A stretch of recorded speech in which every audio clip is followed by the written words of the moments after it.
Bonjour ma belle communauté, c'est Ombeline, je suis heureuse de vous retrouver en ce lundi matin. Et cette semaine, il me tient à cœur de lancer un peu un pavé dans la mare.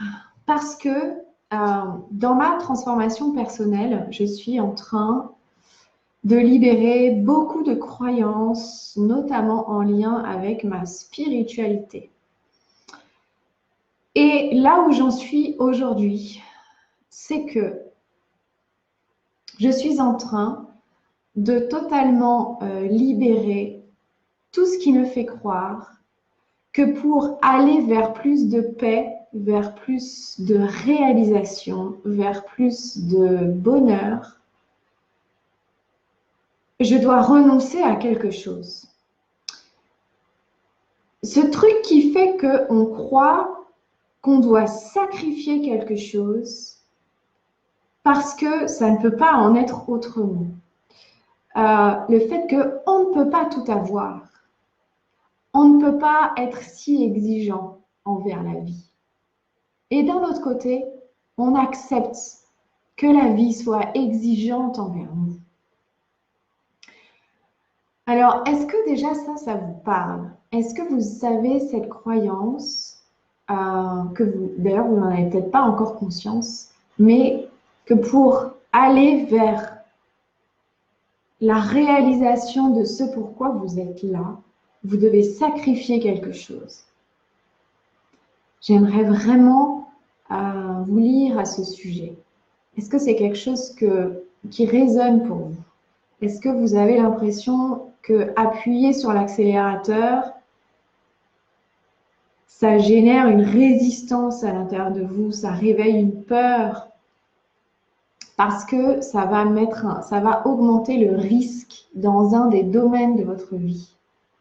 Est-ce que ça, c'est quelque chose que vous êtes en train d'expérimenter, consciemment ou inconsciemment d'ailleurs? Et si c'est le cas, d'après vous, est-ce que ça serait une croyance de devoir mériter? Est-ce que ce serait en lien avec parfois l'impuissance, parfois la toute-puissance? Est-ce que ce serait la croyance que la vie, en fait, peut tout vous enlever?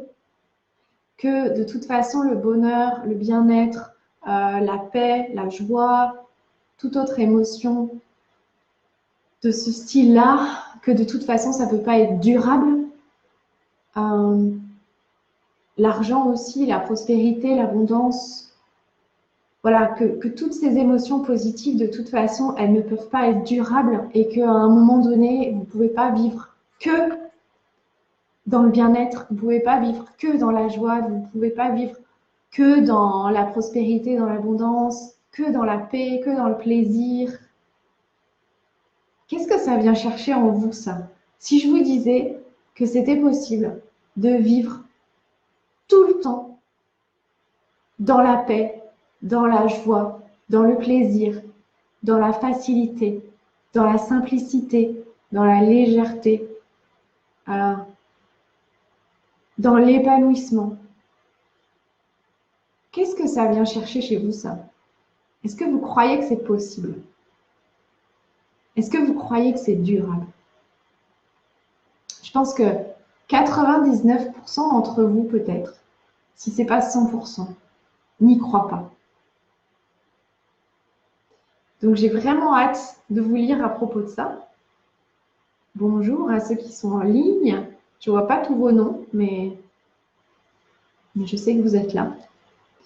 Alors, qu'est-ce que j'ai d'autre à vous dire par rapport à ça?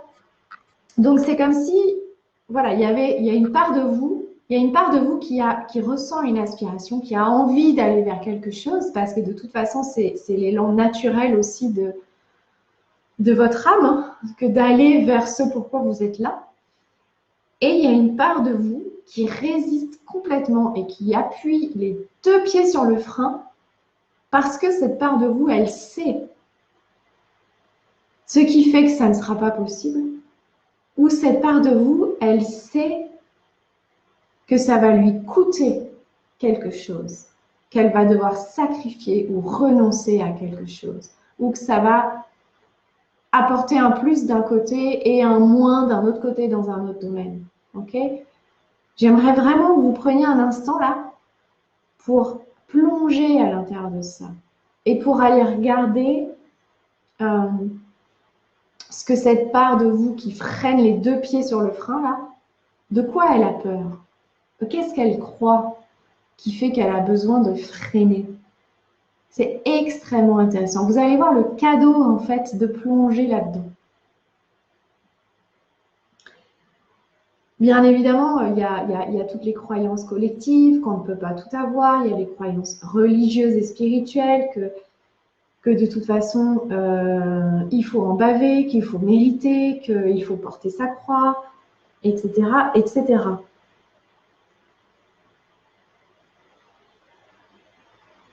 Et tout ça, en fait, moi, ce que ça m'a ouvert, c'est la possibilité justement de lâcher l'exigence. Parce que je me suis rendu compte que cette part de moi qui freinait les deux pieds sur le frein, c'est parce qu'elle avait peur de trop d'exigence. Alors, je ne peux pas rentrer dans les détails parce que voilà, bon, c'est vraiment dans l'intimité de ma transformation, mais j'ai vraiment envie de vous lire par rapport à ça. Ce serait quoi cette exigence? Ce serait quoi cette crainte? Ce serait quoi le prix à payer pour aller dans votre plein potentiel, pour être visible selon qui vous êtes, pour prendre votre place de leader, pour gagner de l'argent à un niveau confortable? Ce serait quoi le prix à payer qui fait que vous n'y allez pas pleinement? Qui fait que vous n'êtes pas à 100% du temps dans un état de bonheur, de bien-être, j'ai un mot là qui est là mais qui vient pas encore, dans cet état de paix, de jouissance, cet état de jouissance. Quelle est cette part de vous qui croit qu'il y a un prix à payer en échange de ça? Et quel serait ce prix à payer? J'ai hâte de vous lire. Je vous embrasse de tout mon cœur et je vous souhaite une merveilleuse journée.